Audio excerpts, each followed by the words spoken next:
أعوذ بالله من الشيطان الرجيم بسم الله الرحمن الرحيم إنا أنزلناه قرآنا عربيا لعلكم تعقلون۔ بسم اللہ الرحمن الرحیم۔ السلام علیکم ناظرین، آپ دیکھ رہے ہیں پروگرام قرآن کا سفر اور میں ہوں آپ کا ہوسٹ سید طاولہ شاہ بخاری۔ قرآن پاک میں اللہ تعالیٰ کا ارشاد مبارک ہے، ادعو الی سبیل ربک بالحکمۃ والموعظۃ الحسنہ وجادلہم باللتی ہی احسن ان ربک هو اعلم بمن ضل عن سبیلہ وهو اعلم بالمہتدین۔ فرمایا ہے کہ نبی پاک صلی اللہ علیہ وسلم سے کہ لوگوں کو اللہ تعالیٰ کی راہ کی طرف جو ہے حکمت کے ساتھ اور بہترین نصیحت کے ساتھ بلائیے اور ان کے ساتھ احسن انداز میں گفتگو کیجیے۔ بے شک اللہ تعالیٰ جانتا ہے کہ ان میں سے کون سے لوگ ہیں جو راہ راست پر ہیں اور کون سے ہیں جو بھٹکے ہوئے ہیں۔ اور نبی پاک صلی اللہ علیہ وسلم کا ارشاد مبارک ہے، المسلم من سلم المسلمون من لسانہ ویدہ، کہ مسلمان تو وہ ہے کہ جس کی زبان سے اور جس کے ہاتھ کے شر سے دوسرے مسلمان محفوظ رہیں۔ گویا کہ مسلمان ہونے کی سند ملے گی تب کہ جب ہم نبی پاک صلی اللہ علیہ وسلم کے اس فرمان پر بھی عمل کریں گے۔ اور جو آج کے ہمارا جو موضوع ہے، اسی حوالے سے امن کا پیغام علماء کرام کی صورت میں جو ہم آپ کے سامنے پہنچاتے ہیں۔ اور آج کے ہمارے پینل میں جو علماء کرام، ان کا میں آپ کو تعارف کرواتا چلوں کہ جو ہمارے اسٹوڈیو میں موجود ہیں۔ سب سے پہلے مفتی اسماعیل طورو صاحب جو مذہبی اسکالر ہیں اور بہت سی کتب کے جو ہے وہ مصنف ہیں، اور 500 سے زائد جو ہے غیر مسلموں نے ان کے ہاتھ پہ جو ہے اسلام قبول کیا۔ اور ان کے ساتھ تشریف فرما ہیں علامہ امین شہیدی صاحب کہ جو ہیں ہمارے یہاں پر سربراہ امت واحدہ پاکستان کے اور مبلغ اسلام ہیں۔ ان کے ساتھ تشریف فرما ہیں جناب سید عتیق الرحمان شاہ کشمیری صاحب جو مرکزی ڈپٹی سیکرٹری جمعیت اہل حدیث پاکستان، اور اس کے علاوہ وہ ممبر ہیں ڈسٹرکٹ امن کمیٹی جو ہے راولپنڈی کی، اس کے بھی بہت ہی زبردست ان کی بھی خدمات ہیں۔ آج ہم انشاءاللہ ان سے گفتگو کریں گے۔ اب تمام علماء کرام کا بہت بہت شکریہ کہ آپ نے اپنی مصروفیت میں سے وقت نکالا۔ مفتی صاحب یہاں سے آغاز کریں گے۔ سب سے پہلے نبی پاک صلی اللہ علیہ وسلم کا ارشاد مبارک ہے کہ امت میں 72 فرقے ہوں گے۔ آج لوگوں کے درمیان وہ جو 72 فرقوں کی جو انٹرپریٹ اس کو کیا جاتا ہے، لوگوں کو پتہ ہی نہیں، وہ سمجھتے ہیں کہ ہم آپ تمام مسالک جو ہیں یہ شاید 72 فرقے ہیں۔ تو اس کے حوالے سے بتائیں کہ شیعہ، دیوبندی، وہابی، اہل حدیث، کیا یہ فرقے ہیں یا اللہ کے نبی نے جو بتایا وہ کون سے فرقے ہیں، اور جو جنت میں جائے گا اس کے حوالے سے بھی اس پہ روشنی ڈالیے گا۔ بسم اللہ الرحمن الرحیم۔ بسم اللہ والصلاة والسلام علی رسول اللہ وعلی آل مصطفیٰ صلی اللہ علیہ وسلم وعلیہم الصلاة والسلام۔ دیکھو، پاک رب نے قرآن میں فرمایا ہے وَلَا تَتَفَرَّقُوا، فرقہ واریت مت کرو۔ تو لوگ پوچھتے ہیں کہ پاک رب نے تو فرما دیا کہ فرقہ واریت مت کرو، تو یہ مولوی کیوں فرقہ واریت کرتے ہیں؟ تو میں کہتا ہوں کہ پاک رب نے فرمایا کہ شراب مت پیو، تو لوگ شراب نہیں پی رہے ہیں۔ پاک رب نے جن چیزوں سے روکا ہے، جو لوگ اس پر عمل کریں گے ان کے لیے اجر ہے، جو عمل نہیں کریں گے ان کے لیے بربادی ہے۔ فرقہ واریت جو ہے، لوگ فرقہ واریت اس کو سمجھتے ہیں جو مختلف مکاتب فکر ہیں، یہ سارے مسلمان ہیں۔ دیکھو، جو قرآن کو مانے، 2 حدیث شریف کو مانے، 3 ختم نبوت کو مانے، تو وہ مسلمان ہیں۔ آپ جس سے ہی پوچھیں کہ آپ قرآن کو حق کتاب مانتے ہیں، وہ کہیں گے ہاں۔ آپ حدیث کو، جو قرآن ہے یہ ٹیکسٹ ہے اور حدیث اس کا ٹیسٹ پیپر اور تشریح ہے، بغیر حدیث کے ہم قرآن پر نہیں چل سکتے ہیں۔ تو آپ قرآن کو مانتے ہیں؟ جی۔ حدیث کو مانتے ہیں؟ جی۔ حضور اکرم صلی اللہ علیہ وسلم کو آخری نبی مانتے ہیں؟ جی۔ جو ان 3 چیزوں کو مانے اور سب مانتے ہیں، لہذا سارے مسلمان ہیں۔ ہم رب کے ہیں، رب ہمارے ہیں، ہم سب کے ہیں، سب ہمارے ہیں، اور ہم کو آپس میں جڑنا چاہیے۔ اختلاف، شقاق یہ تو ہوگا، وَلَا يَزَالُونَ مُخْتَلِفِينَ إِلَّا مَن رَحِمَ رَبُّكَ وَلِذَلِكَ خَلَقَهُمْ۔ پاک رب فرماتے ہیں ہمیشہ یہ لوگ آپس میں اختلاف رکھتے رہیں گے، کرتے رہیں گے، اور میں نے اس اختلاف کی لوگوں کو پیدا کیا ہے۔ ہاں، جس پر اللہ رحم فرمائے وہ ٹھیک ہے۔ رحم کن پر فرماتا ہے؟ جو قرآن کو، 2 حدیث کو، 3 ختم نبوت کو مانے، تو وہ مسلمان ہے۔ اب فرقہ واریت کہاں سے آتی ہے؟ ہم سب کو چاہیے کہ جو مقدس شخصیات ہیں محرم کے حوالے سے، ان کی عزت اور عظمت کریں۔ ان سے محبت کریں. اگر کسی کو ان کے ساتھ اختلاف ہے تو میرے خیال میں جب دلیل موجود ہے تو دلیل کی طاقت گالی اور گولی سے زیادہ ہے. تو ہم جب آپس میں ڈیبیٹ کریں، مناظرہ کریں، بحث کریں، تو جب ہمارے پاس دلیل موجود ہے تو ہم کو چاہیے کہ ہم دلیل دیا کریں، لڑائی سے، جھگڑے سے، شقاق سے، قتل و قتال سے اس سے بچیں. میں نے 130 کتابیں لکھی ہیں، اس میں ایک کتاب انگلش اردو دونوں میں چھاپی ہے، وہ ایک اس حوالے سے کہ فرقواریت نہ ہو. اسی طرح اس میں یہ بھی لکھا ہے کہ یہ جو خودکش حملہ ہے مسجد، مدرسہ، چرچ، امام بارگاہ وغیرہ پر، یا ان کو تکلیف، کسی کو تکلیف پہنچانا، جس طرح آپ نے ابھی حدیث پڑھ لی کہ مسلمان حقیقی وہ ہے جس کے ہاتھ سے، بدن سے، زبان سے کسی کو تکلیف نہ پہنچے. حضور اکرم صلی اللہ علیہ وسلم جب مدینہ منورہ تشریف لائے تو وہاں پر عیسائی بھی کچھ ہیں، اور یہودیوں کے 3 قبائل ہیں، بنو قینقاع، بنو نذیر، بنو قریظہ، اور منافقین بھی ہیں، مسلمان بھی، ہر قسم کے لوگ ہیں.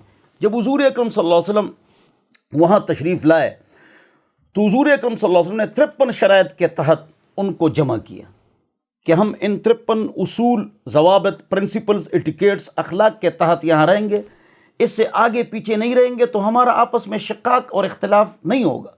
جب حضور اکرم صلی اللہ علیہ وسلم اپنے دور میں سب کو جمع کرتے ہیں، وہ لڑائی جھگڑا نہ ہو، جو جھگڑے ہوئے وہ ان کی غلطیوں کی وجہ سے ہوئے، تو آج ہم کیوں لڑتے ہیں؟ کیا اس دن میں نے ایک چھوٹا سا کلپ اس پر بنایا کہ جتنے علماء کرام ہیں، قم کے، ایران کے، اس کے بعد سعودیہ کے بڑے بڑے علماء کرام جمع ہو جائے 5 کہ ایسا کوئی ضابطہ اخلاق ہم تیار کریں کہ جس کی وجہ سے ہماری آپس میں لڑائی نہ ہو، جھگڑا نہ ہو، شقاق نہ ہو. دیکھو حضور اکرم صلی اللہ علیہ وسلم کے بعد صحابہ اہل بیت آپس میں رہے یا نہیں رہے؟ وہ کیسے رہے؟ تو اس طرح آج ہم رہ سکتے ہیں نا؟ جس طرح وہ رہے ہم بھی اسی طرح رہ سکتے ہیں، محبت کے ساتھ، الفت کے ساتھ. 1400 سال سے اختلاف ختم نہیں ہوا تو اب کیسے فرقہ واریت ختم ہو سکتی ہے؟ دیکھو اس کا جواب یہی ہے کہ ہم لڑائی سے پیچھے ہٹیں، جھگڑے سے پیچھے ہٹیں، قتل و قتال سے پیچھے ہٹیں، اور اختلاف یہ ختم نہیں ہوگا. اب غلطی کس کی ہے؟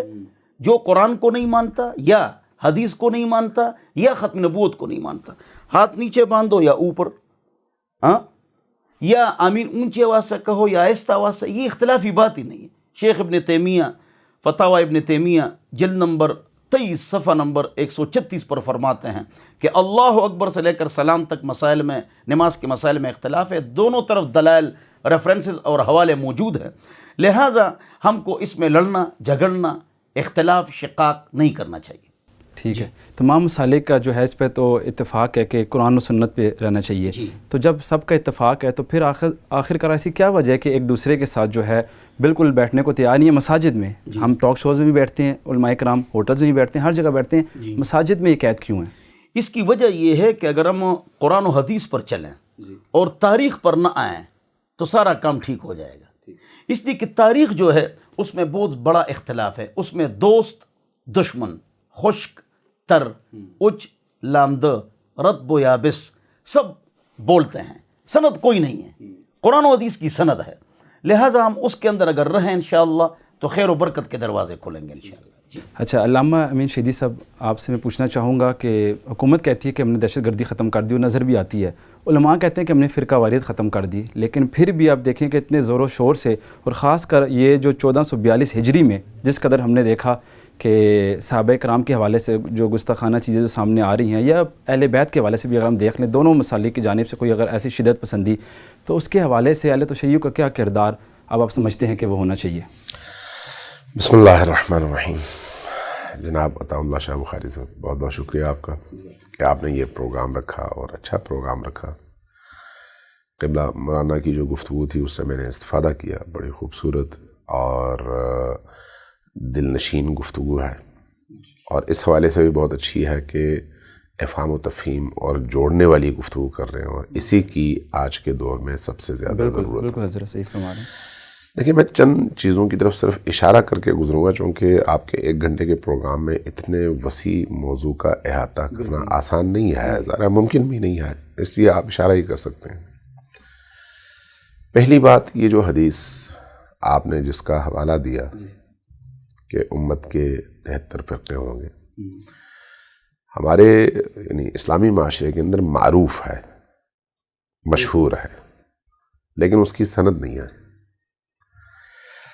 جب آپ تحقیق کرتے ہیں تو پتہ چلتا ہے کہ چونکہ سابقہ ادیان جیسے یہودیت ہے، نصرانیت ہے، ان کے 71-72 فرقے بنے تھے.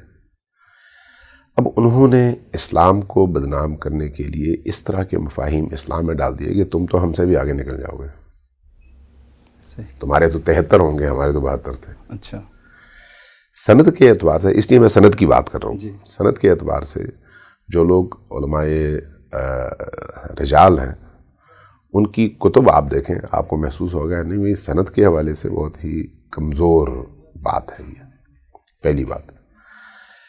اس لیے پہلے تو یہ تصور سے اور اپنے ذہن سے نکال دینا چاہیے کہ امت کو ہم مزید تقسیم کریں، کوشش کریں کہ کم سے کم فرقے بنیں، فرقوں کی تعداد میں کمی کریں. ایک دوسری بات یہ ہے کہ فرقہ پرستی اور اپنے عقیدے کی تشریح دو الگ الگ چیزیں ہیں. ہماری جو اتحاد کی بنیاد ہے وہ اللہ کی ذات ہے، اللہ کی وحدانیت ہے. نبی کریم علیہ السلام کی ختم نبوت ہے، ایسا ہی ہے. قرآن کریم کا تحریف سے پاک ہونا ہے، معاد ہے. یہی بنیادی چیزیں ہیں نا. ان میں سے کسی چیز میں اگر کوئی کہے کہ نہیں میں نہیں مانتا تو وہ سیدھا سیدھا اسلام سے نکل جاتا ہے. توحید کے حوالے سے بھی، رسول کی رسالت اور خاتمیت کے حوالے سے بھی، اور قرآن کریم کی تحریف سے پاک ہونے کے عقیدے کو رد کر کے بھی، ٹھیک ہے، اور معاد کے انکار سے بھی. لیکن انہی موضوعات میں جب آپ اس کی جزیات میں جاتے ہیں تو فہم کا اختلاف موجود ہے. کیا یہ فہم کا اختلاف فرقواریت کہلائے گا یا نہیں؟ یہ فرقواریت نہیں ہے، یہ آپ کے فہم کا اختلاف ہے. مثلا اللہ تبارک و تعالیٰ کی صفات کے حوالے سے اختلافات اسلامی تمام مسالک میں موجود ہیں، ٹھیک ہے. بعض لوگ عقل کے خلاف اللہ کی جسمانیت کے قائل ہیں. ظاہر ہے مسلمان فرقہ ہے لیکن جسمانیت کے قائل ہیں. بعض اکثریت جسمانیت سے اللہ تبارک و تعالیٰ کی ذات اقدس کو مبرہ اور پاکیزہ اور منزہ سمجھتے ہیں، اکثریت. لیکن بعض لوگ قائل ہیں. تو کیا ان بعض کو آپ کافر کہیں گے؟ نہیں، ایسا نہیں ہے. ان کو فہم میں غلطی ہوئی ہے. ٹھیک. لیکن آپ دلائل رکھیں. قائل ہوتے ہیں اچھی بات ہے، نہیں قائل ہوتے تو وہ جانے اور ان کا رب جانے. حساب کتاب اللہ اور ان کے درمیان ہے، میرے اور ان کے درمیان نہیں ہے. لیکن جب عقائد میں جب مسئلہ آئے گا تو میں اسی لیے عرض کر رہا ہوں نا، ایک ایک کر کے عرض کر رہا ہوں کہ آپ کا فریضہ یہ ہے کہ آپ دلائل رکھیں ان کے سامنے.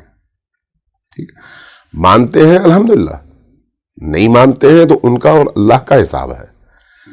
مجھے ہتھوڑا لے کر تلوار لے کر ان کے پیچھے نہیں پڑنا، نہ اللہ نے میرے ذمہ لگایا ہے اور نہ شریعت مجھے اس بات کی اجازت دیتی ہے. ٹھیک. اسی طرح سے نبی کریم کی ذات اقدس کے حوالے سے ان کی خاتمیت پر تو کوئی مسلمان شک نہیں کر سکتا. اگر مسلمان ہے تو خاتمیت کا عقیدہ ہوگا اسی طرح جس طرح سے ان کی رسالت کا عقیدہ ہے. اب اگلا سوال یہ ہے کہ خود ان کی ذات، ان کی صفات کے حوالے سے بہت سارے لوگ سمجھتے ہیں کہ وہ جائز الخطا ہے، لیکن اکثریت سمجھتی ہے نہیں وہ معصوم ہے. مسلمانوں میں ہے نا یہ سارا، کفار کی تو بات نہیں کر رہے ہیں ہم. اچھا، بعض لوگ خود ان کے رسالت کو دو حصوں میں تقسیم کرتے ہیں اور کہتے ہیں کہ بھئی جو کام رسالت سے متعلق ہے ان میں وہ معصوم ہیں، جو کام رسالت سے متعلق نہیں ہے ان میں وہ ہماری طرح سے ہے نا یہ عقائد. جبکہ ایک بہت بڑی اکثریت کہتی ہے نہیں ایسا نہیں ہے، وہ ہر چیز میں معصوم ہے. ٹھیک ہے، یہ اختلاف ہے. اس اختلاف کے نتائج بہت بعض اوقات ہولناک نکلتے ہیں، لیکن فہم کا اختلاف ہے. اس فہم کے اختلاف کو آپ اسلام و کفر کا مسئلہ نہیں بنا سکتے، چونکہ اسلام و کفر کا مسئلہ ہے ہی نہیں. اچھا، میں اسی لیے یہ مثالیں دے رہا ہوں کہ بات جو ہے سمجھ آئے آپ کے ناظرین کو کہ بھئی کون سی چیز ایسی ہے جس کا تعلق اسلام کی بنیادوں سے ہے اور جس میں ذرہ برابر کمی بیشی انسان کے اسلام سے خروج کا باعث بنتا ہے، اور کون سی ایسی چیزیں جو علمی اختلاف ہے، فہم کا اختلاف ہے، ادراک کا اختلاف ہے. ہر انسان اپنی عقل کے اعتبار سے سمجھتا ہے. اس لیے احادیث میں ہے نکلم الناس بقدر عقولہم، لوگوں سے ہم ان کی عقلوں کے مطابق بات کرتے ہیں. تو جس کی کم ہے اس کو کم سمجھ آتی ہے، جس کی زیادہ ہے اس کو زیادہ سمجھ آتی ہے. تو اس فہم کے اختلاف کو آپ اسلام اور کفر کی لڑائی نہیں بنا سکتے. ٹھیک. اچھا، میں نے 2 مثالیں دی. قرآن کے حوالے سے قدیم الایام سے ایک بحث چلی آ رہی ہے کہ بھئی قرآن حادث ہے یا قدیم ہے. ظاہر ہے دونوں کے بڑے علمی نتائج ہیں آگے جا کے. یعنی ایسا نہیں ہے کہ بس ایک جملہ کہہ دیا ایک جملے پر اختلاف ہے. نہیں، اس کا آگے جا کے جو عملی پریکٹیکل نتیجہ نکلتا ہے وہ بعض وقت بڑا ہولناک نکلتا ہے. لیکن اختلاف کس چیز پہ ہے؟ فہم کا اختلاف ہے. کوئی بھی یہ نہیں کہتا کہ اگر اس نے یہ کہہ دیا اپنے فہم کی وجہ سے وہ کافر ہو گیا، یہ کہہ دیا تو یہ کافر ہو گیا. یہ علمی اختلاف ہے. علمی اختلاف کو علمی انداز میں ڈیبیٹ کر کے آپس میں اس مسئلے کو حل کیا جا سکتا ہے. ٹھیک ہے، بالکل. اگر ہم اس طرح سے مسائل کو علمی حوالے سے دیکھنا شروع کر دیں تو پھر کوئی فرقواریت جنم نہیں لیتی، کوئی تشدد جنم نہیں لیتا ہے. لیکن تشدد، فرقواریت کب جنم لیتی ہے؟ جب آپ اپنے فہم کو دوسرے پر بزور طاقت ٹھونسنا چاہیں، اس کو اپنے تابع کرنا چاہیں. یہاں پر پھر جو ہے شدت پسندی جنم لیتی ہے. اسلام نے اس شدت پسندی سے روکا ہے لا اکراہ فی الدین کہہ کر. فہم کے اختلاف سے نہیں روکا. فہم کے اختلاف کے حوالے سے آپ سے کہا ہے وجادلہم باللتی ہی احسن، یہ صرف کفار کے لیے نہیں ہے. جس سے بھی آپ کا جدال ہوتا ہے جدال احسن بہت اچھی بات ہے. جدال احسن ہونا چاہیے، گفتگو ہونی چاہیے، علمی بات ہونی چاہیے. لیکن جہاں پر آپ ڈنڈا سوٹی لے کر کھڑے ہو جاتے ہیں وہاں پر پھر لا اکراہ فی الدین ہے، وہاں پر آپ کو کوئی اجازت نہیں ہے. تو اس لیے میرا خیال ہے ہمیں تھوڑا سا اپنے عوام کو بھی سمجھانے کی ضرورت ہے. جہاں تک آپ نے مولوی حضرات کی، علماء کرام کی بات کی، دیکھیں بڑی عجیب بات ہے نا. جیسے آپ نے خود بھی کہا کہ اسٹوڈیو میں جمع ہو جاتے ہیں، ہوٹل میں جمع ہو جاتے ہیں، مسجد میں کیوں نہیں ہوتے؟ میں یہ کہوں گا کہ جو معتدل علماء ہیں وہ جمع ہوتے ہیں، جو منصف مزاج علماء ہیں وہ جمع ہوتے ہیں. تو عوام الناس جو کا کیوں مسئلہ ہے؟ میں عرض کرتا ہوں، جو اہل علم ہیں وہ جمع ہوتے ہیں. اہل علم کو علمی اختلافات سے الرجی نہیں ہوتی. جب علمی اختلاف ہوتا ہے، ہم نے بڑے بڑے بزرگوں کو دیکھا ہے تاریخ میں بڑے بڑے بزرگوں کو عقائد کے حوالے سے ایک دوسرے کی مکمل نفی کرنے کے باوجود ایک دوسرے کے ساتھ ایسے رہتے تھے کہ دونوں کے درمیان لگتا تھا سگے بھائیوں والا رشتہ. ٹھیک ہے. اہل علم کو اس حوالے سے مشکل نہیں ہوتی. مشکل کس کو ہوتی ہے؟ جس کے کچن کا دار و مدار اختلافات پر ہے، جس کا کچن اختلاف کی وجہ سے چلتا ہے. اگر اختلاف ختم ہو جائے تو اس کے کچن کا دروازہ بند ہو جائے گا، اس کا راشن پانی بند ہو جائے گا. جس کا راشن پانی بند ہو جائے گا وہ خود بھی بھوکا مرے گا، اس کے بیوی بچے بھی بھوکے مریں گے. وہ کیا کرے گا بیچارہ؟ اس کے پاس کوئی اور رستہ تو ہے نہیں، اس نے لڑا کے پیسے جمع کرنے ہیں. ٹھیک ہے. یہ نفاق ہے. صرف نفاق سیاستدانوں سے متعلق نہیں ہے، قرآن پڑھنے والوں میں بھی ہے، حدیث پڑھنے والوں میں بھی ہے. تو اس لیے یہ جو آپ بات کر رہے ہیں کہ بھئی مسجد میں کیوں نہیں اکٹھے ہوتے، وہ لوگ مسجد میں ضرور اکٹھے ہوتے ہیں جن کے آپس میں تعلق علمی ہے اور جن کے اندر خوف خدا ہے. ابھی ہفتہ 2 ہفتہ پہلے دارالعلوم کراچی میں اپنے مفتی تقی عثمانی صاحب نے جو گفتگو کی تھی، کتنی اچھی گفتگو تھی. اس گفتگو کا جو رد عمل آیا کن کی طرف سے تھا؟ ان لوگوں کی طرف سے جو اس طرح کی گفتگو کو اپنی سیاست کے لیے زہر قاتل سمجھتے ہیں. لہذا رد عمل، یہ رد عمل کیوں آتا ہے؟ اس لیے کہ اس رد عمل کے نتیجے میں پھر کھانا پکتا ہے، گھر میں آتا ہے اور راشن ملتا ہے، جیبیں بھرتی ہیں. اس میں کسی مسلک کے لیے خاص نہیں ہے. یہ ہر مسلک میں ہے. ٹھیک ہے، ہر مسلک میں ہے. یعنی اس میں شیعہ سنی کی بات نہیں ہے، دیوبندی بریلوی یا اہل حدیث کی بات نہیں ہے. ہر طبقے میں اس طرح کے لوگ موجود ہیں جن کے پیٹ کا دار و مدار انہی اختلافات پر ہے. ہم نے تو تاریخ میں، پاکستانی کی تاریخ میں ایسے لوگوں کو دیکھا ہے جو درپردہ آپس میں خط و کتابت کرتے تھے، ایک دوسرے کو لکھتے تھے میں فلان جگہ جا رہا ہوں، میں نے یہ موضوع اٹھانا ہے، تم بھی پھر ان کی طرف سے، اپنے لوگوں کی طرف سے ادھر آنا، گھمسان کی جنگ پڑے گی، دونوں عیش کریں گے. یہ ہوتا رہا ہے. تو اس لیے ہمیں دین کو اور دینداروں کو اس طرح کے عناصر سے الگ رکھ کر دیکھنا چاہیے اور دین کو ایسے فتنہ پروروں اور اہل نفاق سے متصل کر کے نہیں دیکھنا چاہیے، ان سے جوڑ کر نہیں دیکھنا چاہیے. دین پاکیزہ ہے، جو لوگ عملی طور پر پاکیزہ ہوں گے وہی دیندار کہلائیں گے. جبے اور قبے کی وجہ سے کوئی دیندار نہیں کہلا سکتا. ٹھیک ہے، بہت مدبرانہ گفتگو کی آپ نے. جی پیر سید عتیق الرحمان شاہ صاحب، جس طرح بھی آپ نے سنا علامہ صاحب کی گفتگو کے فہم کا اختلاف ہے، لیکن آپ سمجھتے ہیں کہ کتب کے اوپر جو اعتماد ہے اس کا بھی اختلاف ہے کہ اہل تشیع کا جو اعتماد ہے وہ اہل سنت کی کتب کے اوپر کمزور دکھائی دیتا ہے، اسی طرح اہل سنت کا جو ہے ان کی کتب کے اوپر کمزور دکھائی دیتا ہے.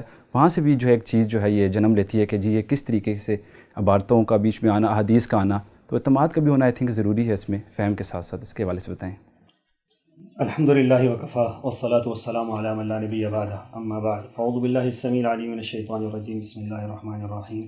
واذکروا نعمت اللہ علیکم اذ کنتم اعداء فألف بین قلوبکم فاصبحتم بنعمتہ اخوانا. سبحان اللہ. سب سے پہلے تو میں مشکور ہوں آپ کے اس خوبصورت پروگرام کے لیے، اور اس کے بعد اپنے دونوں پیشرو حضرات بالخصوص مفتی محمد اسماعیل طورو صاحب، بہت خوبصورت گفتگو فرمائی اور بہت بنیادی گفتگو فرمائی. اور اس کے بعد مولانا امین شہیدی صاحب نے جو گفتگو کی، یقیناً بڑی وزنی گفتگو ہے ان کی. میری اس سلسلے میں چند گزارشات ہیں. پہلی گزارش تو میری یہ ہے کہ اللہ تعالیٰ نے فرقہ واریت سے منع کیا ہے. وَاعْتَصِمُوا بِحَبْلِ اللَّهِ جَمِيعًا وَلَا تَفَرَّقُوا. فرمایا کہ سب مل کر اللہ کی رسی کو مضبوطی سے پکڑ لو اور فرقوں میں نہ بٹو. پھر ساتھ یہ فرمایا کہ وَاذْكُرُوا نِعْمَتَ اللَّهِ عَلَيْكُمْ إِذْ كُنْتُمْ أَعْدَاءً. اللہ کی نعمت کو یاد کرو کہ تم تو دشمن تھے آپس میں. فَأَلَّفَ بَيْنَ قُلُوبِكُمْ فَأَصْبَحْتُمْ بِنِعْمَتِهِ إِخْوَانًا. کہ اللہ تعالیٰ نے تمہیں بھائی بھائی بنا دیا اور تم اس نعمت کا اللہ کے سامنے جو ہے وہ اظہار بھی کرو اور شکر بھی ادا کرو. یہ جس نعمت کا تذکرہ ہے، یہ نعمت کیا ہے؟ یہ نعمت اللہ کا قرآن ہے، سبحان اللہ، اور یہ نعمت محمد رسول اللہ صلی اللہ علیہ وسلم کا فرمان ہے. ٹھیک ہے، یہ دو وہ بڑی نعمتیں ہیں کہ جس سے ہمارا اختلاف ختم ہو گیا، ہمارے درمیان اختلاف رہا ہی نہیں. جس طرح مفتی صاحب نے فرمایا کہ اللہ کے معاملے میں اور قرآن کے معاملے میں اور ختم نبوت کے معاملے میں اگر کسی فرد کا کوئی معاملہ نہیں ہے تو اس سے آگے بات جو ہے وہ کسی موضوع پر کی جا سکتی ہے. یہاں تو بات ہو ہی نہیں سکتی. اس طرح آپ نے درمیان میں کہا تھا کہ عقائد کے معاملے میں بھی عقیدہ ہے کہ قرآن کے معاملے میں آپ کا تصور کلیئر ہونا چاہیے، اللہ کے معاملے میں آپ کا تصور کلیئر ہونا چاہیے، حدیث کے معاملے میں رسول اللہ صلی اللہ علیہ وسلم کی ذات کے حوالے سے آپ کا کلیئر موقف ہونا چاہیے، ختم نبوت کے حوالے سے آپ کو رائے کے دانے کے برابر غلطی نہیں ہونی چاہیے. پھر اس کے بعد دیکھیں قرآن پاک کی ہر صورت کے اندر اللہ تعالیٰ نے فرمایا اطیعوا اللہ واطیعوا الرسول ولا تبطلوا اعمالکم یا ایھا الذین آمنوا لا تقدموا بین یدی اللہ ورسولہ واتقوا اللہ. ہر جگہ پر یہ فرمایا کہ اللہ اور اس کے رسول کی اطاعت کرو، اللہ اور اس کے رسول کی تابعداری کرو، اللہ اور اس کے رسول کے پیچھے چلو. اور پھر یہ بھی ساتھ احادیث کے اندر فرما دیا کہ تمہارے اندر جو ہے وہ 73 فرقے ہوں گے. یہ تمہارے اندر ہوں گے، پہلے بھی ہوئے، بنی اسرائیل کے اندر ہوئے اور تمہارے اندر بھی ہوں گے. لیکن ساتھ صحابہ کرام نے یہ پوچھا اللہ کے رسول صلی اللہ علیہ وسلم کہ ہم کیسے ان میں سے ایک جنت میں جائے گا؟ آپ نے فرمایا 72 جہنم میں جائیں گے، ایک جنت میں جائے گا. یہ رسول اللہ صلی اللہ علیہ وسلم کا فرمان ہے. اور پھر صحابہ کرام نے یہ پوچھا اللہ کے رسول جو جنت میں جائے گا، ان کا نہیں پوچھا جو جنت میں جائیں گے کہ وہ کیا ہوں گے، اور جنت میں جائیں گے ان کی کیا صفات ہوں گی، وہ کیا ہوں گے، کس راستے پر ہوں گے؟ فرمایا ما انا علیہ و اصحابی، وہ اس دین پر ہوں گے جس پر میں اور میرے صحابہ تھے. اب یہ وہ میں اور میرے صحابہ والا دین کون سا ہے؟ وہ قرآن و سنت ہے، وہ قرآن و حدیث ہے. ٹھیک ہے، وہ قرآن و حدیث ہے. اگلی بات آ جاتی ہے کہ جہاں تک معاملہ ہے فہم کے اختلاف کا، جس طرح مولانا نے بہت اچھا لفظ فرمایا، فہم کا اختلاف موجود ہے حضرت، یہ موجود رہے گا. شاہ ولی اللہ محدث دہلوی رحمہ اللہ نے حجت اللہ البالغہ ایک کتاب لکھی ہے، بڑی معروف کتاب ہے، اور میں یہ سمجھتا ہوں ہر دور کے اندر اس کتاب کی ایک بہت بڑی ضرورت ہے. بے شک اگر لوگ اس کتاب کو پڑھیں اور اس کتاب کو سمجھ لیں تو سارے کا سارا اختلاف ہی ختم ہو جاتا ہے. کہ انہوں نے یہ اس کے اندر کیا کہ دیکھیں امام مالک رحمہ اللہ، امام شافعی رحمہ اللہ، امام ابو حنیفہ رحمہ اللہ، امام احمد بن حنبل رحمہ اللہ، اختلافات تھے، فہم کا اختلاف تھا نا، لیکن کہیں آپ دیکھتے ہیں کہ ان کے نام پر مسالک تو موجود ہیں، لیکن کہیں آپ دیکھتے ہیں کہ انہوں نے کوئی ایک دوسرے پر کسی قسم کا فتویٰ لگایا ہو. سبحان اللہ. یہ فتویٰ کہیں موجود نہیں ہے. احترام اور عزت اور وقار اور ایک دوسرے کے لیے دعائیں اور خیر سگالی کے پیغامات اور شاگردوں سے بھی نسبتیں اور کیا کیا باتیں انہوں نے آگے پھیلا دی. ملتا یہ ہے ان سے، ہمیں عکس یہ ملتا ہے کہ فہم کے اختلاف کے باوجود ان کے درمیان جو رواداری کا معاملہ تھا، پیار اور محبت کا معاملہ تھا، اس کی مثال دنیا کے اندر پیش نہیں کی جا سکتی. میں اتفاق کرتا ہوں اس بات سے کہ آج جو لوگ جو کام کر رہے ہیں ان کی روٹیاں اسی کام پہ لگی ہوئی ہیں. جو لوگ صحابہ کرام کے خلاف گفتگو کرتے ہیں، کسی مسلک کے اندر کوئی اجازت نہیں ہے صحابہ کرام کے خلاف گفتگو کرنے کی، گنجائش ہی کہیں نہیں ہے. میں نے بالاستیاب پڑھا ہے سارے مسالک کو، میں جانتا ہوں سارے مسالک کو، ہمیں پتہ ہے، ہم سب کو پتہ ہے. لیکن جن لوگوں کو یہ زبان جن لوگوں کی کھلتی ہے وہ صرف اور صرف اپنی روٹیاں پکی کرنے کے لیے کھلتی ہے، اپنے مشاہرے پورا کرنے کے لیے کھلتی ہے، اپنی مراد پورا کرنے کے لیے کھلتی ہے. ورنہ تو ہم سب علماء کے ساتھ بیٹھتے، ملی یکجہتی کونسل میں ہم پاکستان کے اندر سارے علماء کے ساتھ بیٹھے ہیں. ہم نے پاکستان کی حکومت کو باقاعدہ طور پر ملی یکجہتی کونسل کے فورم سے باقاعدہ طور پر اتحاد امت کا پورا ایک سیٹ اپ بنا کر دیا ہے کہ جناب یہ معاملات ہیں، آپ اس پر ان سفارشات کو آپ نافذ کریں، پاکستان کے اندر اختلاف کا نام و نشان نہیں رہے گا. ماشاءاللہ.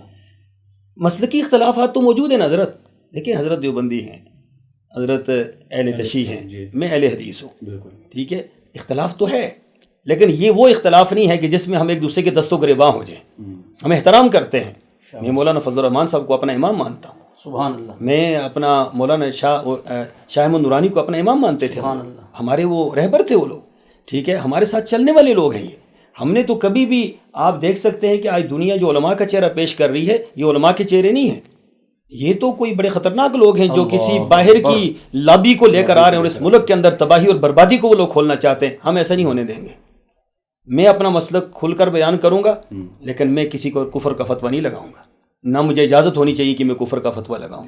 اسی طریقے سے کسی کو یہ حق نہیں پہنچتا کہ جو مقدس ہستیاں ہیں، صحابہ کرام ہیں رضوان اللہ علیہ اجمعین، جو ایک دکھتی ہوئی رگ ہے جس سے لوگ کھڑے ہو جاتے ہیں، جس سے لوگوں کے جذبات جو ہے وہ ابھر جاتے ہیں، کیسے اجازت دی جا سکتی ہے کہ کوئی انسان کسی صحابی کے بارے میں گفتگو کرے؟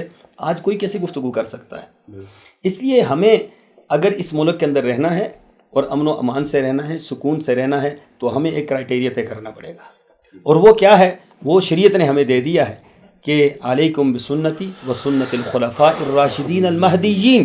فرمایا کہ میری سنت کو مضبوطی سے پکڑ لو اور خلفاء راشدین کی سنت کو مضبوطی سے پکڑ لو. یہ ہدایت یافتہ لوگ ہیں، ان کے پیچھے جو چلے گا ہدایت یافتہ ہی ہوگا. تو گزارش میری یہ ہے کہ امت مسلمہ کو وحدت کا پیغام جانا چاہیے.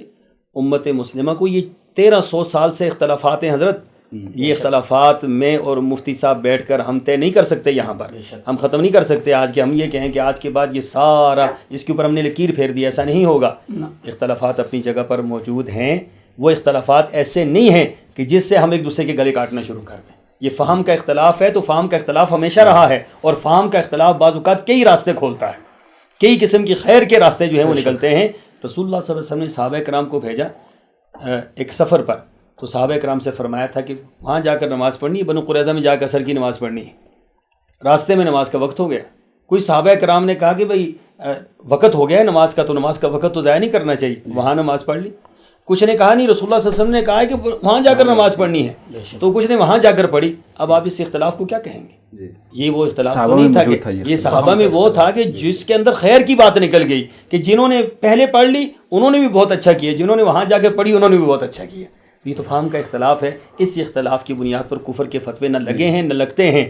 جن لوگوں نے کفر کے فتوے آج لگائے ہیں یا پہلے لگاتے ہیں، ان لوگوں کا کوئی مسلک نہیں ہے جی، ان لوگوں کا کوئی معاملہ نہیں ہے. وہ بیرونی ایجنڈے پر ہیں. وہ اس ملک کے اندر قتل و غارت چاہتے ہیں، اس ملک کے اندر خون گری چاہتے ہیں. اس ملک کو ہم نے بڑی مشکل سے، ہم نے اس ملک کے اندر اس وقت فتوے دیے ہیں خودکش حملوں کے خلاف کہ جس وقت کوئی تصور نہیں کر سکتا تھا بولنے کا. جب پاکستان آگ اور خون کی ہولی میں تھا، ہم لوگوں نے کفر کے فتوے دیے. ہمارے ساتھ تو کوئی گارڈ وارڈ نہیں تھے کہ ہمیں کون مار دے گا کون نہیں مارے گا، لیکن ہم نے اپنا فرض سمجھا کہ یہ غلط ہے خودکش حملے کرنے، جس طرح مولانا نے فرمایا، اور مولانا نے تو ان ریٹن دیے. ہم لوگوں نے بھی اپنی اپنی جگہ پر کام کیا اس سلسلے میں. اس کے بعد پیغام پاکستان ایک ایسی دستاویز ہے آئینی، میں یہ سمجھتا ہوں کہ دنیا کی تاریخ میں ایسی دستاویز تیار نہیں ہوئی جو پاکستان کے اندر علماء نے تیار کر کے دی. وہ کس نے؟ وہ ہم ہی لوگوں نے تیار کر کے دی ہے. ہم ہی لوگوں نے اس کو جو ہے پروموٹ کیا ہے. 10,000 علماء نے اس پر دستخط کیے ہیں کہ جناب یہ چیزیں ہیں, ان پر ہم سب متفق ہیں, اور اس کے بعد جو معاملات ہیں اس پر ہم شر میں نہیں ہیں, ہم خیر میں ہر جگہ پر موجود ہیں. آج بھی اگر ان اصولوں ان ضابطوں کو لے لیا جائے تو اختلاف کہیں بھی حضرت نہیں ہے. اختلاف سیدھی سی بات ہے کہ بس وہ روٹیوں کا معاملہ ہے, ان کی روٹیاں بند ہوتی ہیں, اور ایسے لوگوں کو میں یہ سمجھتا ہوں کہ ایسے لوگوں کو بند کرنے کی ضرورت ہے. ایسے عناصر کی کلا کما کرنے کی ضرورت ہے. ایسے عناصر کو ان کے دروازے بند کرنے کی ضرورت ہے. ان کو دیکھیں جب یہ ممبر پر بیٹھتے ہیں تو ان کے چہرے آپ دیکھ لیں, ان کے چہرے وہ نہیں لگتے کہ یہ علماء کے چہرے ہیں. ہم بھی علماء کے چہروں کو جانتے ہیں, ٹھیک ہے, ہم سمجھتے ہیں کہ یہ کون ہے کون نہیں ہے, ہم جانتے ہیں, ہم ساتھ رہتے ہیں ہم لوگ, تو ہمیں نہیں پتا کہ یہ کون ہے بولنے والے. تو جو صحابہ کرام کے خلاف بول کر یہاں سے نکل جائے اور ہمیں جو ہے لڑا کر چلا جائے, ہم تو نہیں لڑیں گے, لیکن ہم ایسے فرد کو بھی نہیں چھوڑیں گے کہ جو شخص اس طرح کی حرکتیں کرے گا. ہم اداروں سے یہ کہیں گے کہ ایسے لوگوں کی حوصلہ شکنی کی جائے, ایسے لوگوں پر جو ہے وہ راستے تنگ کیے جائیں, اور ایسے لوگوں کو جو ہے آگ اور خون کی ہولی نہ کھیلنی دی جائے اس ملک کے اندر, پھر انشاءاللہ ہم بچ سکتے ہیں. بہت خوب, بہت خوب. جزاک اللہ. جی ناظرین, ہم لیں گے چھوٹی سی بریک, ہمارے ساتھ رہیے گا. علماء کرام کے ساتھ ہم یہیں سے گفتگو کا آغاز کریں گے. أعوذ بالله من الشيطان الرجيم. بسم الله الرحمن الرحيم. إنا أنزلناه قرآنا عربيا لعلكم تعقلون.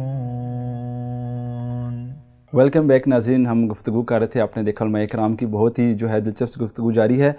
مفتی اسماعیل طورو صاحب, صحابہ کرام کی اہل بیت کے ساتھ محبت اور اہل بیت کی صحابہ کرام کے ساتھ محبت, جی تاریخ گواہ ہے, دونوں کتب میں بے شمار ایسے واقعات ملتے ہیں. اس کے اوپر ذرا روشنی ڈالیں, ناظرین کو محبت کا پیغام جائے کہ ان آپس میں ان شخصیات کی جو محبت تھی اور آج جو ہے ان کے جو ہے وہ چیزیں بتائی جاتی ہیں جس میں اختلاف پایا جاتا ہے لڑوانے کے لیے, جس طرح کہ ابھی فرمایا پیر تقی الرحمان صاحب نے بھی کہ جو باہر کے لوگ ہیں جو یہ سازش کر رہے ہیں, اس کے حوالے سے بتائیں. بسم اللہ الرحمن الرحیم. پہلی بات تو یہ ہے کہ میں نے اپنے بیان میں اشارہ کیا تھا کہ جس طرح صحابہ اور اہل بیت آپس میں اس وقت رہے تو آج بھی اسی طرح ہم رہیں نا. انہوں نے آپس میں محبت کی. حضرت جعفر طیار رضی اللہ عنہ کی شہادت کے بعد ان کی بیوہ نے ابوبکر, اور ابوبکر کے انتقال کے بعد علی حیدر کرار, نامدار, عزتدار, علمدار, اہل بیت کے سردار, ہمارے سروں کے تاج, آنکھوں کا سرما, ان کے قدموں کی خاک, ان سے شادی کی. یہ محبت نہیں ہے؟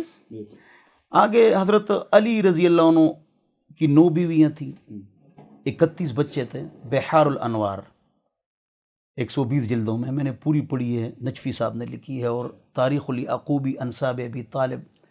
ان کے بچوں کا نام ابوبکر ہے, 2 کا نام عمر ہے, 1 کا عثمان ہے, 1 کا عائشہ ہے. انہوں نے انعام کیوں رکھے؟ ہم اپنے بچوں کے نام فرعون, حامان نہیں رکھ سکتے ہیں. ان کی آپس میں محبت تھی.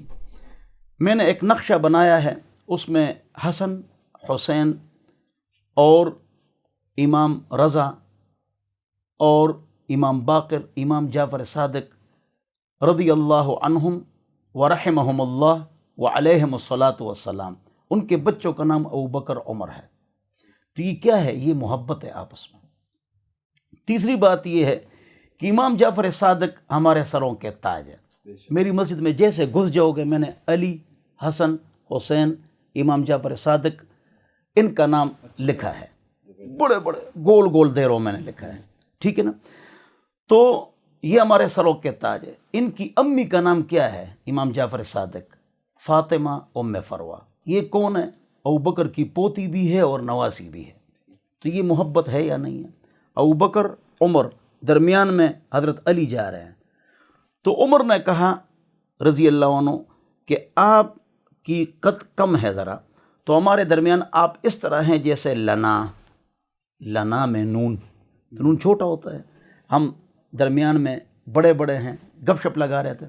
تو علی رضی اللہ عنہ جو تھے جس طرح ونیفہ اعقل التابعین تھے, تو علی اعقل الصحابہ تھے.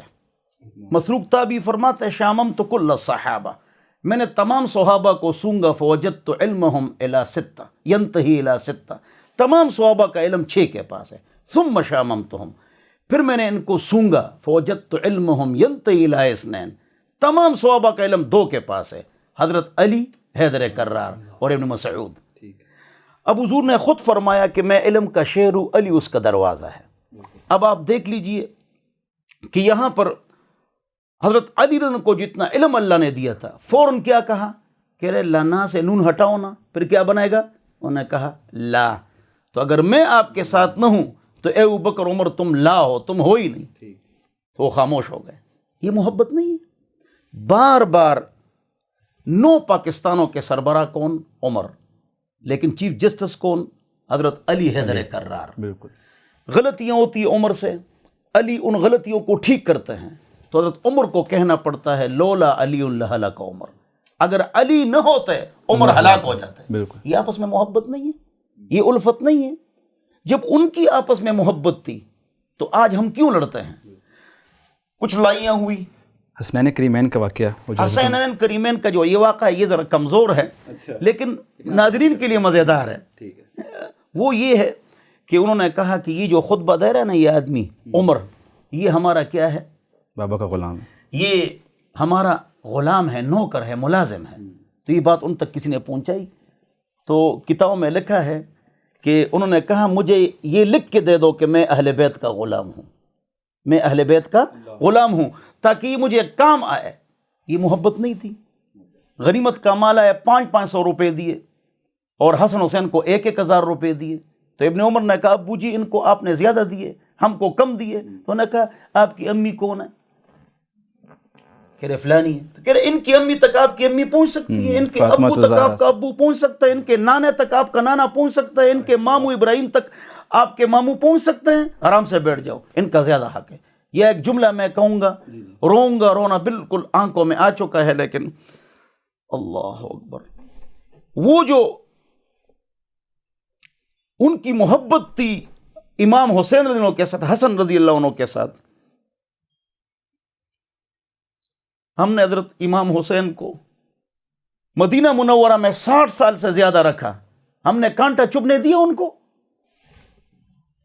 ہم نے کانٹا چبھنے نہیں دیا ان کو۔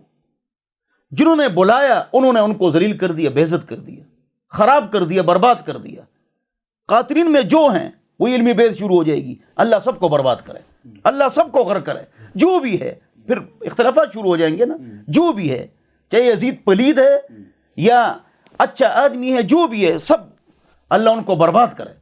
سوال یہ ہے جو حسین کو دھوکہ دے وہ اچھا ہو ہی نہیں سکتا، جو حسین کو دھوکہ دے وہ اچھا ہو نہیں سکتا، تو ہم نے حسین کو کیسے رکھا مدینہ میں؟ اللہ اکبر، یہ سننے والی بات ہے حضرت۔ ہم نے حسین رضی اللہ عنہ کو 60 سال سے زیادہ عرصہ رکھا، کانٹا چبھنے نہیں دیا۔ ان کے دسترخوان پر 200 300 1000 افراد کھانا کھاتے تھے۔ ابن عباس نے کہا اے حسین لا خیر فی الاسراف، اسراف میں خیر نہیں ہے، اسراف میں خیر نہیں ہے۔ آپ اتنا زیادہ خرچہ کرتے ہیں مہمانوں پر، تو انہیں کیا جواب دیا؟ لا اسراف فی الخیر ہے، میں خیر کا کام کر رہا ہوں، اس میں اسراف نہیں ہے۔ تو ان کی آپس میں اگر محبت ہے تو آج ہم کیوں لڑتے ہیں اور کب تک لڑیں گے؟ میں 10 کروڑ شیعوں کو کل مارتا ہوں یا سنیوں کو مارتا ہوں، شیعت اور سنیت ختم ہو جائے گی؟ ہمارا آپس میں اتفاق وقت کی بہت اہم ضرورت ہے۔ امین شہیدی صاحب فرمائیں گے کہ یہ جو واقعات ہوتے ہیں، امین شہیدی صاحب ایکسپرٹ ہیں میڈیا کے، بہت آتے ہیں، اور حضرت یہی ارشادات بار بار فرماتے کہ بھئی گالیاں مت دو۔ تو حضرت نے اپنے بیان میں فرمایا قرآن تحریف سے پاک ہے، اور قرآن میں ہے کہ عائشہ رضی اللہ عنہا حضور کی بیوی اور پاک ہے، آپ کا اختلاف ہے تو گالیاں مت دو۔ اور اسی طرح تقیہ کے حوالے سے کہ یہ جو بہت بڑا اشکال ہے، اس حوالے سے آج امین صاحب محترم ہمارے بزرگ جناب فرمائیں کہ تقیہ کی جو تعریف کرتے ہیں جی یہ اصل میں یہ تقیہ کرتے ہیں، تو اس کی جناب یہ وضاحت حضرت فرما لے، اس لیے کہ پوری دنیا سن رہی ہے، تو یہ واضح ہو جائے کہ ہمارے دل میں بھی جو شکوک اور شبہات ہے تو یہ ختم ہو جائیں۔ کہ تو بات یہ ہے کہ خدا کی قسم حضرت امیر معاویہ نے خط لکھا، آپ خلیفہ ہیں اے علی، آپ بڑے ہیں، میں آپ کے ہاتھ پر بیعت نہیں کرتا ہوں، عثمان کا بدلہ لے لو پھر بیعت کروں گا۔ حضرت علی نے کہا ابھی نہیں لیتا ہوں، نقصانات کا خطرہ ہے۔ علی کی بات ٹھیک تھی، امیر معاویہ رضی اللہ عنہ خط اجتہادی پڑھتے، کیونکہ حضور نے فرمایا جہاں اختلاف میں علی جس طرف ہوتے ہیں خیر اس کے ساتھ ہوتا ہے، خیر علی کے ساتھ ہوتا ہے، خیر علی کے ساتھ گھومتا ہے۔ یہ حدیث ہے نبی علیہ السلام کی. لہٰذا معاویہ نے خط لکھا کہ ہمارے ہاں ایک مسئلہ آیا ہے حضرت، اس کا جواب ہم نہیں دے سکتے، ہم سارے صحابہ اور سب ہار گئے، اور آپ تو عاقل الصحابہ ہیں اور میراث کے ماہر ہیں. میں نے گزشتہ پروگرام میں آپ کو کہا تھا کہ ایک آدمی کو چاہیے، سب لوگوں کو کہتا ہوں، مردوں کو، عورتوں کو، کہ حضرت علی رضی اللہ عنہ کے میتھس پر کوئی آدمی مقالہ اور تھیسس لکھے پی ایچ ڈی کا. اس کے میتھس کے ایسے سوالات ہیں کسی کا باپ بھی اس کا جواب نہیں دے سکتا ہے، اس میں نہیں گھستے ہیں. کہ میراث تقسیم ہو رہی ہے اور کچھ افراد ہیں اور وہ ایسے ہیں، ایک فرد ہے اس میں، باقی صحیح ہے، ایک اس میں ایسا ہے جو خنثی مشکل ہے، اس کا مرد کا آلہ بھی ہے اور عورت کا آلہ بھی ہے. اب میراث کس طرح دے دے، اس کو کون سی میراث دے دے، مرد کی یا عورت کی؟ تو آپ کوئی جواب دے سکتا تھا؟ سارے خاموش تھے. تو علی نے کیا فرمایا رضی اللہ عنہ نے؟ فرمایا چھوٹا سا جملہ، انظروا الی مبالہ، دیکھو پیشاب کہاں سے نکلتا ہے. مرد کی جگہ سے تو مرد والے کپڑے پہنے گا، عورت والے حرام ہیں. عورت کی جگہ سے تو عورت والے کپڑے اور میراث بھی وہی. اور دونوں سے پیشاب نکلتا ہے تو زیادہ کہاں سے نکلتا ہے؟ اگر برابر نکلتا ہے تو اسوأ الحالین، جس طرح کے سراجی میں ہے، میراث اس کو عورت کی میراث ملے گی. حضرت علی نے چھوٹے سے جملے میں کیسے صحابہ کو جواب دیا. جب صحابہ پھنستے تھے علی سے پوچھتے تھے، میرے بیٹے کا نام حسن ہے، بیٹی کا نام فاطمہ ہے، ٹھیک ہے نا، ہم سب تقی صاحب، وہ واقعہ جو آپ نے دونوں نے فرمایا رفیع صاحب کا تھا، آپ لوگوں نے تقی صاحب کا نام لیا، تو تقی صاحب، رفیع عثمانی صاحب، تو تقی عثمانی صاحب یہ تقی کون ہے؟ رات کو میں گیا تھا چکوال، تو وہاں پر میرے دوست کے والد صاحب کا انتقال ہو گیا تھا، طارق صاحب، ان کے بیٹے کا نام کیا تھا؟ باقر تھا. اور ان کی بیٹی ہمارے ساتھ عالمہ بنی تو شہر بانو اس کا نام تھا. تو وہ مطلب یہ کہ سنی ہے، لیکن ہم کو اہل بیت سے محبت ہے اور سب کو اہل بیت سے محبت ہے. اس مسئلے میں اختلاف ہی نہیں ہے. جو اختلاف ہے اس حوالے سے امین شہیدی صاحب بات ارشاد فرمائے جو میں نے سوال اٹھایا ہے. جی ایک بات یہ بھی ہے حضرت محترم جناب، ہمارے ساتھی بہت سارے ہمارے پروگرام آپس میں ہوئے ہیں، یہ جو حدیث ہے کہ اس امت کے 73 فرقے بنیں گے، تو حضرت نے اس پر گفتگو فرمائی اور علمی اختلاف ہوگا. فرمایا حضرت نے، ناراض نہ ہو، علمی اختلاف ہوگا اور فہم کا اختلاف ہوگا. یہ حدیث جو ہے یہ 8 حدیث کی کتابوں میں مروی ہے اور مشکاہ جلد نمبر 1 صفحہ نمبر 13 پر بھی مروی. اس کی صحیح سند موطا امام مالک میں ہے، اس پر کوئی غبار نہیں ہے. اگر اس حدیث کو ہم ایک طرف بھی رکھیں تو دیکھیں بہت سارے جماعت ہیں، بہت سارے لوگ ہیں. اختلاف کیسے حل ہوگا؟ حضرت نے فرمایا کتاب اللہ و سنت رسولہ. اختلاف کیوں ہے؟ اختلاف اس لیے ہے کہ شرک و بدعت ہے. توحید و سنت پر ہم آ جائیں اختلاف ختم ہو جائے گا. یہ جو ہم نے دین میں اپنی طرف سے جو نہ قرآن و حدیث میں وہ مسائل ہیں، نہ 4 اماموں سے ہیں، نہ 11 اماموں سے ہیں، علماء سمجھ گئے سب کچھ. شرک کو نکالو اور بدعت کو نکالو، سارے اختلافات ختم ہو جائیں گے. جی علامہ صاحب بتائیے گا ذرا. اور ذاکرین نے، ہم دیکھتے ہیں ذاکرین نے جو آپ کے اہل تشیعوں کے ہاں جو 90% جو ہے نا سٹیج اور ہم ان کے پاس دیکھتے ہیں ممبر اور محراب سنبھالا ہوا ہے، جبکہ اہل سنت کے ہاں خطبہ بڑے بڑے علماء کرام ان سب نے سنبھالا ہوا ہے. تو یہ علماء کی آپ کی ذمہ داری ہے کہ ایسے لوگوں کو نومینیٹ کر کے ذرا الگ سے. بسم اللہ الرحمن الرحیم. چونکہ طورو صاحب نے کافی طویل لیکن بڑی اچھی گفتگو کی ہے، میں اختصار سے آپ کی خدمت میں یہ عرض کروں گا. سب سے پہلے تقیہ کا موضوع جس پر مولانا نے فرمایا، دیکھیے تقیہ کا موضوع قرآنی موضوع ہے. یعنی ایک ایسے موقع پر جب آپ کی جان کو، ناموس کو، مال کو خطرہ ہو تو آپ سچی بات چھپا لیں. یہ تقیہ کا مفہوم ہے جو قرآن کریم میں بھی اور احادیث میں بھی موجود ہے. لیکن جب اگر ایسا نہیں ہے تو پھر جو ہے آپ سچی بات چھپا نہیں سکتے. سچی بات چھپانے کا مطلب یہ نہیں ہے کہ جھوٹ کہا جائے، یہ نہیں ہے، بلکہ سچی بات بیان نہ کرنا اور خاموش رہنا. ٹھیک. لیکن جو ہمارے گزشتہ 30-35 سالوں کے اندر پاکستان میں جو روایت چلی آ رہی ہے وہ یہ ہے کہ آپ جھوٹ بولتے رہیں، چاہے اس کے لیے جتنا بھی مال خرچ کرنا پڑے آپ جھوٹ بولتے رہیں تاکہ اپنے مخالفین کو نشانہ بنا سکیں. میں ایک مثال دیتا ہوں. یہی تقیہ کہا جاتا ہے کہ بھئی شیعہ کوئی بھی بات کرے وہ تقیے میں ہوتا ہے. دنیا کا سب سے بڑا جھوٹ، دنیا کا سب سے بڑا جھوٹ. دوسری بات، کہا جاتا ہے بھئی شیعوں کے ہاں اگر تم جاؤ گے تو وہ تمہیں محرم میں کھانے میں تھوک ڈال کے دیتے ہیں. دنیا کا سب سے بڑا جھوٹ. الزام تراشی دیکھیں نا, کیوں؟ جب آپ کے پاس دلیل نہ ہو تو پھر آپ اس طرح سے وارد ہوتے ہیں. ٹھیک, یا مثلا کہا جاتا ہے علم کی طرف دیکھو گے تو تمہاری بیوی کا نکاح ٹوٹ جائے گا, اس لیے جو ہے ادھر جانا ہی نہیں ہے, جلوسوں میں جانا ہی نہیں ہے فلان پہ. بھائی آپ کو جلوس سے اختلاف ہے تو آپ جلوس کے خلاف اپنی دلیل دیں, جھوٹ نہ کہیں. آپ کو اگر ان نیازوں سے اختلاف ہے تو آپ اس کے خلاف اپنی دلیل دیں, جھوٹ نہ کہیں. آپ کو اگر مجالس امام حسین سے فرض کریں اختلاف ہے تو آپ کہیں بھی اس لیے نہ جاؤ کہ وہاں پر یہ ہوتا ہے یہ ہوتا ہے, لیکن جھوٹ نہ کہیں. مثلا شام غریبہ جس میں پوری دنیا جانتی ہے کہ شیعہ جب شام غریبہ کی مجلس کے لیے اکٹھے ہوتے ہیں تو وہاں پر ان کا غم اور علم اتنا زیادہ ہوتا ہے کہ بات بات پر رو پڑتے ہیں. ٹھیک ہے, ایسی پاکیزہ ترین مجلس پر غلیظ ترین الزامات, غلیظ ترین ذہنیت کے لوگ ہی لگا سکتے ہیں, لگاتے ہیں یا نہیں؟ تو اس کا مطلب یہ ہے کہ جب مذہب کے نام پر جھوٹ بولا جائے تو پھر اس جھوٹ کی انتہا نہیں ہوتی.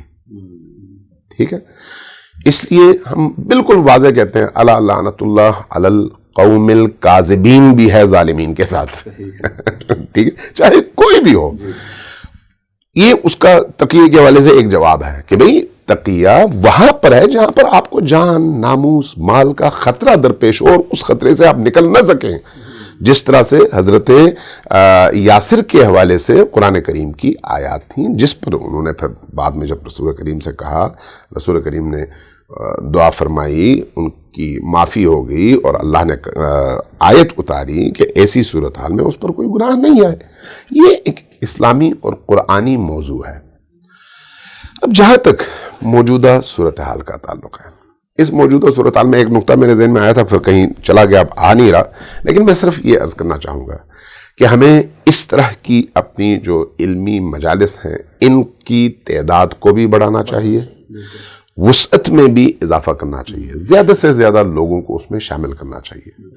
میں بڑے اطمینان کے ساتھ یہ عرض کر رہا ہوں, اطمینان کے ساتھ, کہ ہماری یعنی مکتب اہل البیت کی جتنی بھی محافل ہیں, جتنی بھی محافل, کسی کی آپ نشاندہی کریں, میں سارے علماء کو لے کے جاتا ہوں وہاں پر. ٹھیک ہے, بالکل اوپن. ایک دوسرا, آپ کہیں فلان اجتماع میں ہم نے جانا ہے, میں آپ کو لے کے جا کے سٹیج پر بٹھا دیتا ہوں. آپ کہیں میں نے تقریر کرنی ہے, میں آپ کو لے کے جا کے وہاں پر سٹیج پہ کھڑا کر دوں, آپ تشریف لائیں اور گفتگو کریں. ہمارے ہاں الحمدللہ خدا کے فضل و کرم سے یہ وسعت بہت زیادہ ہے. ہماری اپنی دعوت یہی ہوتی ہے کہ کسی طرح سے غلط فہمیوں کا ازالہ کیا جائے. تو جو سو کالڈ ذاکرین میں آ رہا ہوں, غلط فہمیوں کا ازالہ کیا جائے. شروع میں یہ بات ہوئی نا, مولانا نے بھی فرمایا, انہوں نے بھی عرض فرمایا, میں نے بھی عرض کیا کہ بھئی جہاں پر پیٹ کا مسئلہ ہوگا نا وہاں پر مسئلہ حل نہیں ہوتا. دیکھیں, اگر کوئی شخص سویا ہوا ہو تو آپ اس کو جگا سکتے ہیں, ٹھیک ہے, لیکن اگر کوئی سونے کی ایکٹنگ کر رہا ہو تو پھر آپ اس کو قیامت تک نہیں جگا سکتے, چونکہ وہ ایکٹنگ کر رہا, سو نہیں رہا. جہاں پر کوئی شخص واقعی حق کی تلاش میں ہو اس کے لیے تو کوئی مسئلہ ہے ہی نہیں. جو حق کی تلاش میں نہ ہو بلکہ باطل کے فروغ کے لیے حق کا لباس پہن کر آیا ہو, اس کو آپ صبح سے شام تک قرآن پڑھ کر اس کے کانوں میں پھونکتے رہیں, اس نے اسی رستے پر جانا ہے جو اس کو ابلیس تک پہنچاتا ہے. لہٰذا یہ ذہن میں رکھیں کہ کسی بھی طبقے کے اندر گمراہ لوگوں کی کوئی کمی نہیں ہوتی, کسی بھی طبقے کے اندر. گزشتہ 35-40 سالوں سے پاکستان کے اندر دہشت گردی اپنے انتہا کو پہنچی, لاکھوں لوگ متاثر ہوئے, ہزاروں قتل ہوئے. کیا کوئی یہ کہہ سکتا ہے کہ یہ دیوبندی مکتبہ فکر کا نظریہ ہے؟ کوئی نہیں کہہ سکتا. ہم تو کبھی بھی نہیں کہتے, ہم کبھی یہ نہیں کہتے یہ دیوبندی مکتبہ فکر کا عقیدہ ہے. دیوبندیت کے اندر سے نکلنے والے کچھ گمراہوں کا یہ رستہ ہے جنہوں نے اس رستے پر چل کر بے گناہوں کا قتل عام کیا. یہی صورتحال شیعوں میں ہو سکتی ہے, یہی صورتحال بریلوی میں ہو سکتی ہے, یہی صورتحال اہل حدیث میں ہو سکتی ہے. کسی بھی طبقے میں ایسے لوگ نکل سکتے ہیں جو خود گمراہ ہوں اور لوگوں کو گمراہ کریں. جہاں تک ان ایام میں پیش آنے والے واقعات کا تعلق ہے. میں بالکل اختصار سے عرض کروں گا آپ کی خدمت میں. یہ 2 واقعات کو نہ دیکھیں صرف. گزشتہ تقریباً 8-9 مہینوں سے مسلسل یہ چل رہا تھا اور ہمیں یہی خوف تھا کہ اب ایک طرف سے شروع ہو گیا دوسری طرف سے جواب آئے گا, ایک طرف سے شروع ہو گیا دوسری طرف سے جواب آئے گا. ہم نے ارباب اقتدار سے مسلسل یہ کہا کہ بھئی اس کو کنٹرول کریں, چونکہ اس کے نتیجے میں بعد میں پھر مختلف مسائل ایک دوسرے کے سامنے کھڑے ہوں گے اور جنہوں نے آگ لگائی ہے وہ آرام سے پیچھے چھپ جائیں گے. اور یہی ہوا. اگلی بات یہ ذہن میں رکھیں, پاکستان میں جب بھی ایسی فضا پیدا ہوتی ہے یہ کسی فرد واحد کی خواہش یا اس کے ایجنڈے پہ نہیں ہوتی, کسی مسلک کا مسئلہ نہیں ہوتا. یہ مسئلہ ایک عالمی ایجنڈے کا حصہ ہے. جب اسرائیل کو قبول کرنے کے لیے گراؤنڈ بن گیا تو اب اس کا رد عمل آنا تھا. اس رد عمل میں کون سے ممالک ہیں جہاں پر سب سے زیادہ رد عمل آتا ہے؟ پاکستان ہے, آتا ہے یا نہیں؟ انڈیا کے مسلمانوں کی طرف سے آتا ہے, بنگلہ دیش کے مسلمانوں کی طرف سے آتا ہے, ادھر عرب ممالک کے اندر آتا ہے, چونکہ فلسطین سے اسرائیلیوں کے خلاف مظلوم فلسطینیوں کے حق میں ان کے جذبات ہیں. لہٰذا اس کے لیے گراؤنڈ بنانا تھا کہ پاکستان کے اندر فرقہ وارانہ فضا ایسی بناؤ کہ اسرائیل کو لوگ بھول جائیں, فلسطین کے مسئلے کو بھول جائیں, اسرائیل کی قبولیت کا اتنا بڑا توق جو پہنا جا رہا ہے اس کو نظر انداز کریں, ایک دوسرے کے پیچھے لگ جائیں. ٹھیک ہے, اس پر انہوں نے کام کیا. لہٰذا آپ دیکھیں جس دن فلائٹ 971 یو اے ای میں اترا اس دن یو اے ای میں 2 بہت بڑے دھماکے ہوئے, لیکن پوری عالمی میڈیا نے اس کا بلیک آؤٹ کیا. کیوں کیا؟ اس لیے کہ اصل فوکس یہ تھا کہ اسرائیل ٹھیک ہے, اس کو پروموٹ کرنا ہے اور وہ جو رد عمل ہے اس کو چھپانا ہے ہر صورت میں. تو پاکستان کے اندر بھی یہی ہوا. پاکستان میں مسئلہ اصل میں عالمی طاقتوں کے بچھائے ہوئے جال کا ہے, اس لیے ہمیں اگر دشمن کی شناخت ہو تو پھر اس کی بات ہم آپس میں کبھی نہ ڈالیں. بالکل, مسلمانوں کو لڑوا رہے ہیں. جی آخر میں آپ پیر عتیق الرحمان صاحب 1 منٹ کا وقت ہے, آپ ذرا مختصر کیجئے کہ بتائیے گا کہ آپ ان کی بات سے یقیناً متفق ہیں. گزارش یہ ہے جی کہ جو ہمارے دونوں حضرات نے جو باتیں فرمائی یقیناً بہت قیمتی باتیں, اور اصل بات یہی ہے جو انہوں نے فرما دی ہے اور مجھے تقریباً اتفاق ہے اور میں تائید کرتا ہوں دونوں حضرات کی اس ساری بات میں. لیکن میری ایک بات گزارش یہ ہے کہ آپ نے ایک سوال کیا تھا مفتی صاحب سے کہ اہل بیت سے آپ لوگوں کا کیا گہرا تعلق یا صحابہ کرام کا کیا گہرا تعلق ہے. دیکھیں ہمارے نزدیک نماز کے اندر درود پڑھنا جو ہے فرض ہے. بہت خوب. تو آپ کیا کہتے ہیں کہ صحابہ کرام میں جو لوگ نماز پڑھتے تھے تو وہ اہل بیت درود بھیجتے تھے, وہ درود نہیں بھیجتے تھے, اللہم صلی علی محمد وعلی آل محمد. بالکل, یہ اتنی بڑی دلیل اور اتنی اہم بات ہے کہ جس سے تو سرے منہ کوئی انحراف کر ہی نہیں سکتا ہے, روز زمین میں کوئی ہے ہی نہیں انحراف کرنے والا. پھر آپ یہ دیکھیے کہ حضرت حسنین رضی اللہ تعالیٰ عنہ, میرے ایک بیٹا فوت ہوا, اس کا نام حسنین تھا. میں یہ سوچا تھا ان دونوں میں کس کا نام رکھوں, تو میں نے کہا نہیں ان دونوں کا نام جوڑ کر رکھتے ہیں, تو حسنین رکھا. بہت اللہ کو منظور نہیں تھا, وہ بیٹا میرا فوت ہو گیا 7 سال کی عمر میں. تو میں نے اللہ سے دعا کی کہ اللہ اگر اور بیٹا ہو تو اس کا بھی نام یہی رکھوں گا. اللہ نے بیٹا دیا تو پھر اس کا نام حسنین ثانی رکھا ہوں. ماشاءاللہ. یہ ہماری محبتیں ہیں اہل بیت کے ساتھ, ہر ایک کی اہل بیت کے ساتھ. کون ہے جو اہل بیت سے, کون بدبخت ہے جو اہل بیت سے محبت نہیں کرے گا. ہم یہ کہتے ہیں کہ جس طرح اہل بیت کی محبت کا ہم اظہار کرتے ہیں اسی طریقے سے صحابہ کرام کی محبت کا بھی اظہار کیا جائے. اور اس میں یہ ہوگا ان عناصر کی حوصلہ شکنی ہوگی جو یہ راستہ اختیار کر کے حملہ کرنا چاہتے ہیں, جو یہ پہلو اختیار کر کے آنا چاہتے ہیں کہ جناب یہ مانتے ہیں یہ نہیں مانتے, ہم مانتے ہیں وہ نہیں مانتے, ان کی حوصلہ شکنی ہوگی. میں اس میں ایک بات عرض کروں کہ میں تیار ہوں ہمیشہ, اور مفتی اسماعیل طورو صاحب تیار ہیں ہمیشہ, اور مجھے یقین ہے انشاءاللہ امین شہیدی صاحب ہمارے بزرگ ہمارے بھائی تیار ہیں کہ ہم آپ بلائیں ہمیں, ہم آپ کے اسٹیج پر آئیں گے, ہم شان بیان کریں گے حضرت علی کی, ہم شان بیان کریں گے حضرت حسن و حسین کی.